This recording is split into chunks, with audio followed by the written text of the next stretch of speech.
अमरीकी सदर Donald Trump Iran से किसी भी राब्ते की तरदीद कर दी है। कहा कि ये बहुत ज्यादा मन घड़त और जाली खबरें हैं। डोनाल्ड ट्रंप ने कहा कि ईरान बात करना चाहता है तो उसे पता है कि उन तक कैसे पहुंचना है। ईरान को वो डील लेनी चाहिए थी जो मेज पर थी। बहुत सी जानें बच जाती।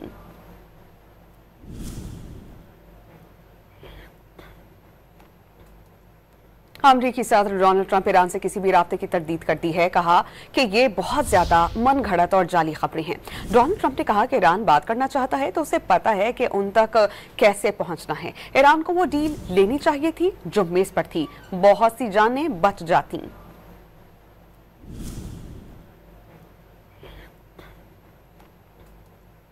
अमरीकी सदर डोनाल्ड ट्रंप ईरान से किसी भी राब्ते की तरदीद कर दी है। कहा कि ये बहुत ज्यादा मन घड़त और जाली खबरें हैं।